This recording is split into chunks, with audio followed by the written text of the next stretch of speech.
मेरठ से हम निकल चुके हैं 449 किलोमीटर। अब अपने को जाना है 854 किलोमीटर। हम आ चुके हैं भोपाल से और इस समय जो समय हो रहा है वो हो रहा है 4:50 शाम के। हम कोई 4-5 घंटे रुके भी, हम 12:30 बजे मेरठ पहुंच गए थे तो 3-4 घंटे रुके। अब जाम लग लग कर अब हम आए हैं एक ऐसे हाईवे पर जो कि करनाल वाला जो हाईवे है ना, करनाल सोनीपत पानीपत जो इस तरह का हाईवे रहता है जो कि हिमाचल की तरफ लगता है, जाके वहाँ पर मिलेगा। देखो यहाँ पर लिखा हुआ है शामली वाले रास्ते से हम जाएंगे, शामली करनाल 103 सहारनपुर 122। तो हम क्या करेंगे, शामली फिर करनाल और फिर सीधा हिमाचल की तरफ। देखते रहिएगा, बने रहेगा इस वीडियो के अंदर। अभी भी स्टिल 255 किलोमीटर की रेंज बची हुई है। मैंने अभी तक केवल एक बार टैंक फुल कराया, एक बार तो करा लिया था भोपाल में ही, उसके बाद मैंने केवल एक बार और फुल कराया।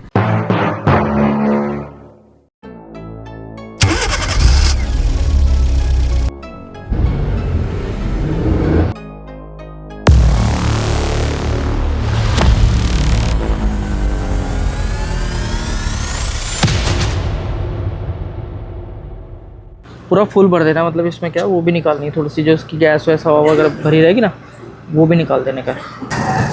देखो जी फुल भर गया भाई, बहुत तरह बंदा है भाई। हाँ, देख लो सब लोग भाई साहब, फुल भर गया ना। ठीक है भैया।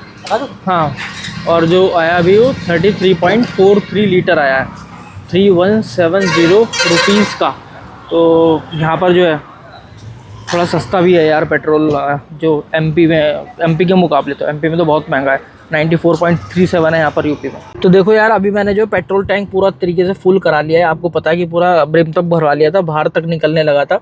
और मुझे इस बार लग रहा है कि जो एवरेज है वो कम आया है, ऑब्वियस सी बात है, क्योंकि यहाँ पर अब देखो फुल टैंक करने पर ना 708 किलोमीटर की रेंज दिखा रहा है। जबकि जब मैंने पहले पेट्रोल भरवाया था तो फिर मुझे उस समय जो रेंज दिखा रहा था वो 800+ किलोमीटर की दिखा रहा था, क्योंकि उस समय एवरेज अच्छा था। तो इस समय एवरेज अच्छा नहीं होगा, 17.6 से मैं कम उम्मीद कर रहा हूँ। चलिए कैलकुलेट करके बताता हूँ आपको। तो यार, जब हमने पेट्रोल भरवाया था एमपी के अंदर, तो जब हमारी गाड़ी 429.2 किलोमीटर चली हुई थी, और अभी जब हमने वापस से पेट्रोल टैंक फुल कराया तो है 928.7, जैसे कि आप लोगों ने देख लिया होगा।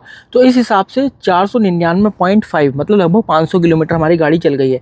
और आपने अभी देखा होगा, मैंने जब दिखाया था आपको उसकी डिस्प्ले पर कितने लीटर पेट्रोल आया था, 33.43।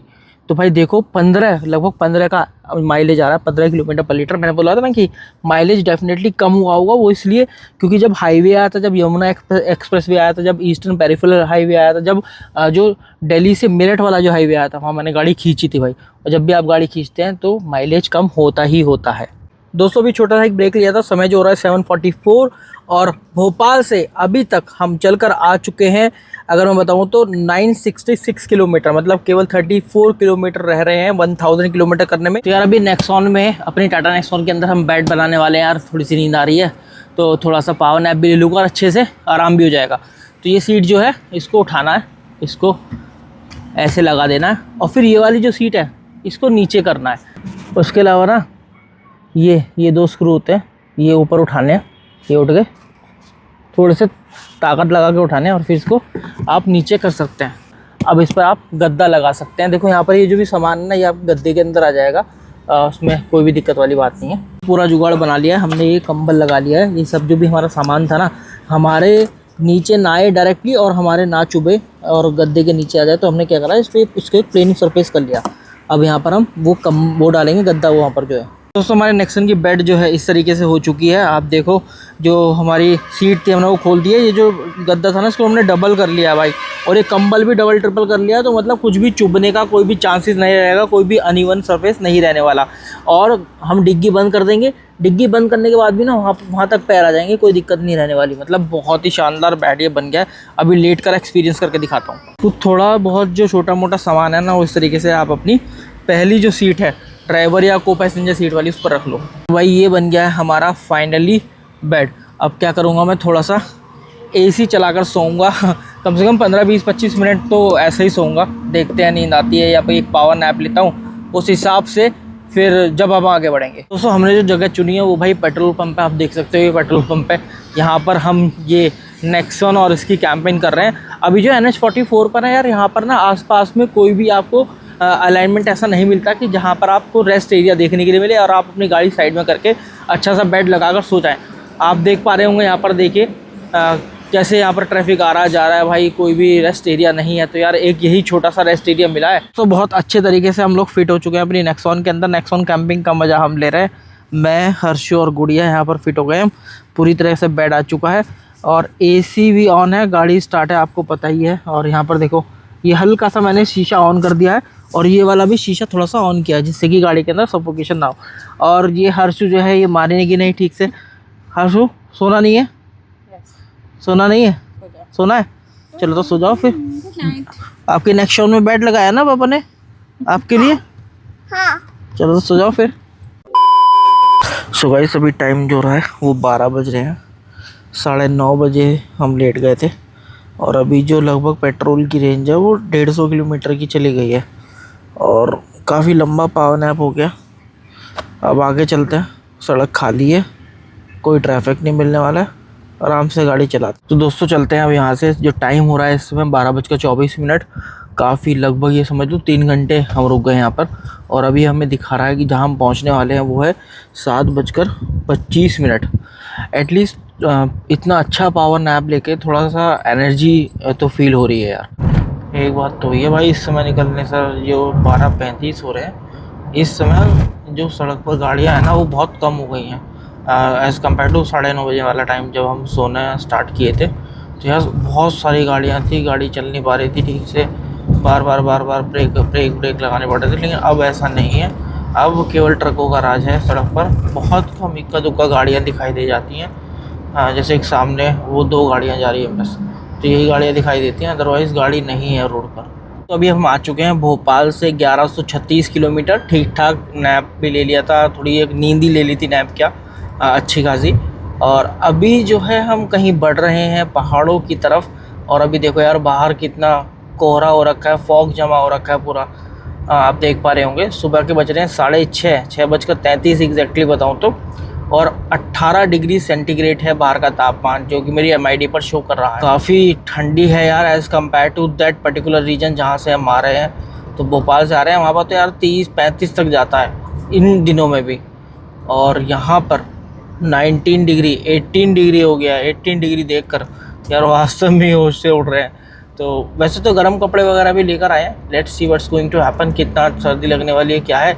और आप पीछे देख लो भाई, हर्षु हमारी बच्ची आराम से कार कैंपिंग का मज़ा ले रही है। देखो कैसे आराम से लेटी है ना। तो इस तरीके से यार एक फैमिली कार भी नेक्सॉन साबित होती है। आराम से लेटी हो और मैं और मेरी वाइफ हम यहाँ पर आगे बैठे हुए हैं। भाई अभी क्या हुआ, अभी मैं गया वॉशरूम गया भाई, ठंडा पानी देख के ना मेरी तो हिम्मत सी टूट गई। मैं वापस भाग गया। 17 डिग्री टेम्परेचर है यार, कहाँ आ गए हम। देख रहे हो AC हमने लगा रखा 23 पर, गर्म हवा दे रहा है। तो इस इन्वायरमेंट के हिसाब से AC का 23 डिग्री टेम्परेचर मतलब हमारा हीटर। दोस्तों अभी हम ठंडे इलाकों की तरफ बढ़ रहे हैं। सनराइज़ भी हो चुका है, अब तो काफ़ी येलो हो चुका है, ये अपनी आग उगलने के लिए तैयार है। और अभी इस समय टाइम हो रहा है वो 7:02 हो रही है। टेम्परेचर 18 डिग्री सेंटीग्रेड है बाहर का भाई। ओ हो भाई साहब बहुत ठंडी हो रही है। गाड़ी में जब पता चलती है, जब गाड़ी चलती है ना। और सामने देखो, अगर आप देख पा रहे हैं तो भाई पहाड़ भी शुरू हो चुके हैं। देख रहे हैं आप, अभी हम NH 205 पर चल रहे हैं, NH 205 पर। तो आप अंदाज़ा लगा लीजिएगा कि अब हम कहाँ जा रहे हैं। ये जो रोड है ये नॉर्मली एक बड़ी डेस्टिनेशन पर जाती है, लेकिन हम वहाँ नहीं जा रहे हैं। हम थोड़ा सा ऑफ बीट प्लेसेज जो उनको एक्सप्लोर करने वाले हैं ठंड के अंदर।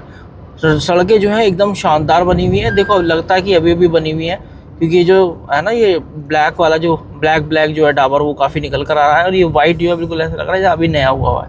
तो यहाँ की जो रोड है हमेशा बढ़िया बनी हुई रहती ही हैं। तो अभी जैसे टोल प्लाजा आया है और उसके बाद ये चढ़ाई स्टार्ट हो चुकी है, आप देख पा रहे होंगे। सिटी मोड में मैंने लगाई हुई है गाड़ी को। और भाई कई बार ना सिटी मोड में भी पूरी जान लगाती है जब जाकर आगे बढ़ती है। मतलब जैसे अगर ये चौथे गियर में है तो कई बार एकदम से दूसरे गियर में भी लानी पड़ती है। तो यार ऑब्वियस सी बात है, गाड़ी को जान लगानी पड़ रही है। और गाड़ी इस समय चढ़ रही है अपनी पूरी जान से। आप इसके इंजन का साउंड सुन सकते होंगे, पता नहीं आपको आवाज़ आ रही है नहीं आ रही, पर हाँ इसका इंजन जो है अच्छे तरीके से साउंड कर रहा है भाई। तो यार हमें जाम भी मिला है देखो। और ये शायद टनल से पहले है या अच्छा ये इसलिए होगा जो ग्रीन टैक्स वगैरह देते हैं ना पहाड़ों में जाने के लिए, ये वाला जाम है जहाँ तक मुझे पता है। 60 रुपये? ये भैया 500 का है। कोई बात नहीं, 500 जितने मर्जी हो गए 500 के साथ कर देंगे। खुल जाएंगे? मुझे मिल जाएंगे आपको चेन। और 500 का लेना 500 का ले सकते हो। अच्छा चलो धन्यवाद जी। ये भाई तो यहाँ पे 60 रुपये का एक ग्रीन टैक्स लगता है, तो वो देना ज़रूरी होता है हिमाचल में प्रवेश करने के लिए। और वो ग्रीन टैक्स इसलिए ही लिया जाता है कि वो बाद में यूज़ किया जाता है हम लोगों द्वारा की गई गंदगी को साफ़ करने के लिए, है ना। तो जब भी आप आओ हिमाचल में तो गंदगी कम किया करो। अगर ये नहीं होती गंदगी तो फिर ये टैक्स भी नहीं लिया जाता, क्योंकि रोड टैक्स टोल टैक्स तो है ही, अलग से ग्रीन टैक्स भी है। और अभी मैंने गाड़ी थोड़ा स्पोर्ट मोड में लगाई है, क्योंकि जो हमारी मोहतरमा थी बैठी हुई थी, उनको थोड़ा इंजन की आवाज़ आ रही थी, बता रहे थे कि यार ऐसा लग रहा है कि इसे गाड़ी को ज़्यादा जान लगानी पड़ रही हो। और देखो यहाँ पर ना स्पीड कैमरे भी लगे हुए हैं, स्पीड लिमिट दी गई है, उसी स्पीड लिमिट के अंदर चलाना है। अगर कहीं स्पीड लिमिट से बाहर गए तो ये जो स्पीड कैमरे हैं ना, ये डिटेक्ट कर लेते हैं और इनका रहता है कि ग्रीन, येलो या फिर रेड है तो भाई इसका मतलब आप चालान के दायरे में हो, ग्रीन है तो बढ़िया है, येलो है तो फिर आपको स्पीड कम करने की ज़रूरत है। तो ये बार बार आपका जो स्पीड है वो डिटेक्ट करके दिखा देंगे। खासकर जब अभी डिजिटल मीटर आएंगे ना, तो मैं आपको दिखाऊंगा कि डिजिटल मीटर कैसे बताते हैं कि हमारी इस समय स्पीड क्या है। बात बताओ, तुम पहाड़ों में इतना क्यों आते हो? कि पहाड़ों में यार मेरा दिल बसा है, मुझे मन करता है मेरा पहाड़ों में आने के लिए। और अब तो गाड़ी भी मैंने ले ली है, तो यार अब तो ऐसा मन करता है कि क्यों ना गाड़ी लेकर आई जाए बार बार पहाड़ों के अंदर। सामने दोनों ऑल्टो चल रही हैं जो कि पहाड़ों की रानी कही जाती हैं। बहुत कम वेट, और वेट के हिसाब से टॉर्क और BHP अच्छी, और भाई कम लोग, फटाक से उठती है गाड़ी बढ़िया सा, इसलिए इसको पहाड़ों की रानी भी कहा जाता है, क्योंकि कम वेट और उस हिसाब से अच्छा इंजन। तो यार देवभूमि हिमाचल हमारा स्वागत करती है। टनल जो है वो शुरू हो चुकी है, और ये है टनल नंबर 1। जो इसकी स्पीड लिमिट है यहाँ पर लिखा हुआ है 60 स्पीड लिमिट वहाँ पर लिखा हुआ है, पर अंदर देखते हैं क्या लिखा हुआ है, 60 है या 40 है, 60 ही है। तो यहाँ पर आपको 60 स्पीड लिमिट ही मेंटेन करनी पड़ेगी। टनल में जनरली ऐसा नहीं होता है कि चढ़ाई है उतराई है, ये नॉर्मल सरफेस जैसी रहती है, आपको फील भी नहीं होता है। तो टनल में थोड़ा देख कर चलानी चाहिए, और हमें अपनी हेडलाइट ऑन रखो भाई, है ना। और ओवरटेक करने की कोशिश मत करो, ओवरटेक करोगे फंसोगे, कहीं पता चला कुछ गाड़ी वाड़ी ठुक गई किसी से तो दिक्कत हो जाएगी। ओवरटेक मत करो, जैसे चल रही है गाड़ी चलाओ। और अच्छी बात तो ये रहेगी कि आप अगर यहाँ पर क्रूज़ ही लगा लो, चलो भाई क्रूज़ आपने लगा दिया, ये लगा दिया मैंने क्रूज़ 51 की स्पीड, है ना। अगर मुझे कोई दिखाई देगा पीछे से आ रहा है ना, तो फिर मैं थोड़ा और तेज़ कर लूँगा, 60 तक चला जाऊँगा, लेकिन रहूँगा 60 से कम ही। अब चाहे कोई कितना ही हॉर्न मारे, कुछ भी करे, मुझे कोई फ़र्क नहीं पड़ने वाला। और ये है हमारी इस जर्नी की tunnel number 2, national highway authority of India. और इसकी लेंथ है 465 मीटर। अच्छा ये भी है 465 मीटर। हाँ बहुत ज़्यादा बड़ी नहीं है, देखो उसका दूसरा छोर जो है दिखाई दे रहा है यहीं से। अच्छा ये अभी 22 डिग्री टेम्परेचर हो गया। ये मैंने देखा है कि जैसे जैसे हम टनल के अंदर घुसते हैं ऐसे ऐसे टेम्परेचर बढ़ जाता है, टनल से बाहर निकलते ही इंक्रीज हो जाता है। हो सकता है इसकी वजह ये भी हो कि जैसा आपने बताया कि यार पोल्यूशन जो है यहाँ पर काफ़ी हो जाता है, अंदर काफ़ी ट्रक बस हर कोई गुजरता है यार, हर चीज़ गुजरती है। उधर की साइड देखो यार क्या बेहतरीन सीन है। और पता है यहाँ पर बादल, इधर की साइड जहाँ पर है यहाँ तो काफ़ी क्लीन है, लेकिन थोड़ा आगे बादल हो रखे हैं। देखते हैं कि हमें ऐसा मौका मिल पाता है या नहीं मिल पाता है बादलों में जाने का, उसमें घूमने का। देख लो भाई आराम से हर्षु सोई भी है हमारी नेक्सॉन के अंदर। अभी उठेगी तो फिर करेगी भाई साहब पूरी हड़ताल मचाएगी। देखो यार यहाँ पर भी हम चाय पीने के लिए रुके हैं, भैया से बोल दिया चाय के लिए। और यार व्यू जो है ना, व्यू काफ़ी शानदार है, बहुत ही गजब का व्यू आ रहा है। और ये खड़ी हमारी नेक्सॉन। वहाँ पर देखो ये यहाँ पर तो फिर भी ठीक ठाक है, साफ़ है। उधर की साइड देखो कितने बादल आ रखे हैं। और यार नीचे कुछ तो काम चल रहा है नदी वदी का, हो सकता है कुछ क्या बांध बना रहे हैं या पाइप लाइन कुछ लेकर आ रहे हैं वहाँ से। चाय तो आ गई है, चाय पीता हूँ। गाड़ी स्टार्ट रख रखी है क्योंकि हर्षु भी है, तो जब भी फैमिली के साथ जाते हैं तो आप यार ये तो कर नहीं पाते हैं कि आपने गाड़ी को जैसी रोका आपने बंद कर दी तुरंत। तो यार ऑब्वियस बात है, घर वालों को भी थोड़ा ध्यान रखना पड़ता है। इनको तो पूरी शाही ज़िंदगी चाहिए। चाय देखते हैं टेस्ट करके।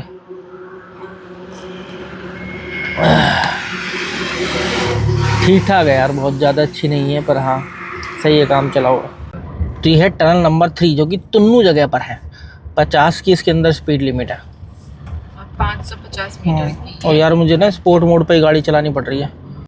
ये देखो भाई नज़ारा, ऐसा लग रहा है साक्षात स्वर्ग के दर्शन हो गए हो। अरे भाई अब तो हम घुस गए पूरे पूरे फॉग में, कोहरे में घुस चुके हैं हम। यही तो चाहिए था, इसी के लिए तो वेट कर रहे थे हम। क्या शानदार नज़ारा। इधर देखो हमारे राइट साइड में, मतलब धूप भी है और बादल भी है, कितना अच्छा नज़ारा क्रिएट कर रहे हैं। कैमरा तो मुझे लगता नहीं जस्टिस कर पाएगा, नहीं करेगा इसको। मतलब ये बिल्कुल ऐसा नज़ारा है जैसे कि साक्षात हेवन, एकदम हेवन भी बोलना सही नहीं है, हेवन भाई अंग्रेजी का शब्द है, ये तो स्वर्ग लग रहा है सही हिंदी में बताऊँ तो।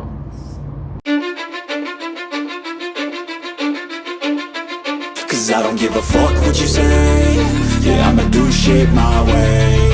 So you can go kick rocks, I'ma stack bricks up, build what I want to make. Yo, I got a lot of shit to say, so I'ma do this every day. I'll be writing things until I'm fucking buried in my grave. 6 feet deep under, but my body won't decay. Cause my messages are timeless, so they'll put them on display. Oh yeah, I rap with a certainty, I have a sense of urgency. A message for eternity, for everyone internally. I had some people burning me, but now they fucking learn to see I ain't the ये है हिमाचल का मौसम इस समय नवंबर के अंदर, मतलब नवंबर start हो जाएगा, कल या परसों से नवंबर ही है। लेकिन ऐसे मौसम को एक्सपीरियंस करने के लिए, ऐसी ठंड एक्सपीरियंस करने के लिए भाई मेरे कपड़ों में मत जाना। जब मैंने कपड़े डाले थे उस समय गर्मी हो रखी थी, लेकिन अब बहुत ठंड लग रही है मुझे। यहाँ पर 17 या 16 डिग्री टेम्परेचर है इस समय, और भाई कोहरा हो रखा है। ऐसे मौसम को एक्सपीरियंस करने के लिए आपको यहाँ पर आना पड़ेगा। ये जो नया हाईवे है ना यार, अभी ये चालू हो चुका है, पहले ये चालू नहीं था। पिछली बार जब मैं आया था नवंबर के आसपास, सॉरी अगस्त के अंदर, मिड अगस्त में, तो ये चालू नहीं था। उस समय लैंडस्लाइड वगैरह हो रखी थी, काफ़ी रेनी सीजन था, मानसून था, और जो टनल थी उनके अंदर ही लैंडस्लाइड हो रखा था, तो इस वजह से वो चालू नहीं थे रास्ते। लेकिन अब जो है ज़्यादातर रास्ता चालू हो चुका है। अभी तक तो एटलीस्ट मैं उसी हाईवे पर हूँ जो कि नया हाईवे बना है। देखिए और कैसे आ रहे हैं बादल। और ये हम दिव्य प्रकाश में जाते हुए प्रकृति की क्या क्या नजारे हैं। यहाँ पर क्या है, पेट्रोल 94.21 है ना, पेट्रोल ही डालिएगा, फुल करना है पूरा। देखो भाई फुल भर गया इस बार तो, 25.36 लीटर 2389। सर अपनी गाड़ी लगभग लगातार 29.5 घंटे चली है, और लगातार मैं इसलिए बोल रहा हूँ, मतलब जब भी ये गाड़ी चली है उसको 29.5 घंटे हो चुके हैं भोपाल से यहाँ तक, और 1216 किलोमीटर ये चल गई है। 41 किलोमीटर पर आवर की स्पीड और 16.9 किलोमीटर पर लीटर का average fuel economy. 16.9 kilometre show कर रहा है, लेकिन इसका जो एवरेज होगा, ओवरऑल एवरेज, वो होगा कोई 13.5 या फिर 14 के आसपास। मैं इसलिए मतलब और भी अच्छा हो सकता था, ये 17-18 तक भी चला जाता, इवन 18.5 ऐसे भी क्रॉस कर दिया जाता, बियॉन्ड 18 भी चला जाता। कम इसलिए है क्योंकि तुम्हारा भाई बेड लगाकर और AC चलाकर सो गया था गाड़ी में, और हम तीनों लोग सो गए थे, मैं, गुड़िया और हर्षु। लगभग 4.5-5 घंटे में सोया हूँ। तो भाई बीच बीच में ना ऐसा काम भी चल रखा है, देखो डाइवर्जन वगैरह है, और ये सारा लैंडस्लाइड प्रोन एरिया है, तो काफ़ी एक्सीडेंट होने के चांसेस है। बराबर में हमारी ब्यास रिवर चल रही है, काफ़ी अच्छा नज़ारा लग रहा है। देखो एक तरफ बिल्कुल भी पहाड़ पर हरियाली नहीं, और एक तरफ पहाड़ों पर हरियाली। एक तरफ मट्टी के पहाड़ है, एक तरफ मट्टी प्लस जो पेड़ है वो है। Cause I don't give a fuck what you say. Yeah, I'ma do shit my way. So you can go kick rocks, I'ma stack bricks up, build what I want to make. Yo, I got a lot of shit to say, so I'ma do this every day. I'll be writing things until I'm fucking buried in my grave. 6 feet deep under, but my body won't decay. Cause my messages are timeless, so they'll put them on display. Oh yeah, I rap with a certainty, I have a sense of urgency. A message for eternity, for everyone in तो ये है tunnel number 11, 7 के बाद सीधी 11 आई है। और ये जो tunnel है ये लगभग 5.5 किलोमीटर लंबी है, इस वाले रूट की शायद सबसे बड़ी टनल है। तो दोस्तों देखो हम उस वाले हाईवे से आ रहे हैं, ये दिल्ली से आता है, और ये इधर ये जो टनल है ये जा रही है मनाली की तरफ। पर हम लोग जो हैं मनाली नहीं जा रहे हैं, थोड़ा सा गेम के अंदर ट्विस्ट है, विंड भी काफ़ी तेज़ चल रही है। हम क्या करेंगे, हम ये जो और टनल है इसका नाम, हम इस वाले रास्ते को नहीं चुनेंगे। और ये खड़ी हमारी नेक्सॉन इधर की तरफ, मतलब हम इधर वाले रास्ते पर जा रहे हैं। इनमें से कोई 1 या 2 जगह, देखो यहाँ पर सेंज वैली है, सेंज रोपा है, शानगढ़ है ना, मतलब some of the Manu temple है, some of the off beat places will be exploring in this vlog, या फिर in this series I have to say. और चलिए चलते हैं। ऐसा बोला जाता है कि ये वाला जो रास्ता है ना, मतलब ये यहाँ से जो आता है, ये इधर वाला जो रास्ता है ये वाला, इसको काफ़ी डिफ़िकल्ट बताया जाता है। और भाई हवा भी बहुत तेज़ है, ठंड लग रही है, मैंने तो हाफ टी शर्ट पहनी है, तो जाकर पहले कुछ अच्छे से कपड़े पहनूंगा और फिर बहुत अच्छे से कुछ खाना वाना खाऊंगा, तब बताऊंगा आपको। एक इन्फॉर्मेशन और दे देता हूँ, क्या यहाँ पे बस की सुविधा है ये सब प्लेसेस को एक्सप्लोर करने के लिए? तो बिल्कुल है, बस आपको मिलेगी वहाँ पर जो टनल है ना उससे दूसरी साइड से। तो यहाँ पर लोग बैठे हुए हैं, देखो यहाँ पर बस स्टैंड भी है, लोग बैठे हुए यहाँ पर वेट कर रहे हैं। और आपको ये और दिखा देता हूँ यार, ये ब्यास रिवर जो है इसका कुछ नज़ारा, ये ऊपर कंप्लीट यार माउंटेन्स। और अब क्या है, कुछ कुछ घासें बची हुई हैं, कुछ कुछ पेड़ बचे हुए हैं, बाकी सब लोग सारे पेड़ जो हैं वो अब थोड़े थोड़े जल से चुके हैं, देखो है ना।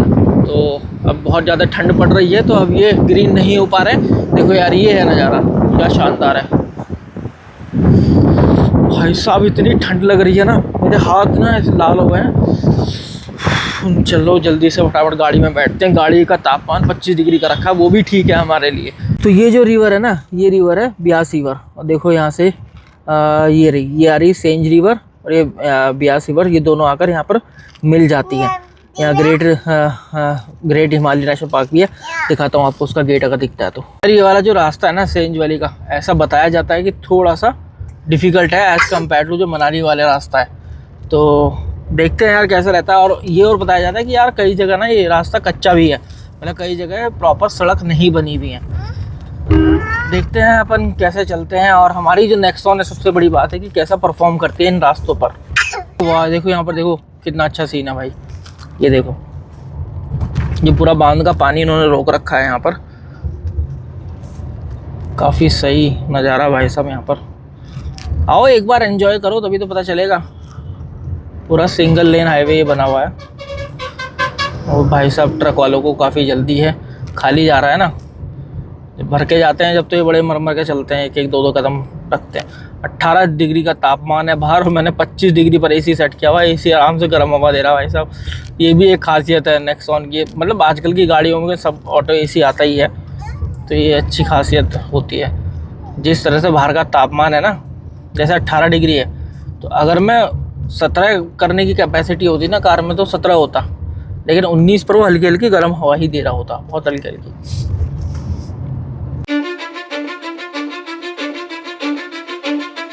Cause I don't give a fuck what you say.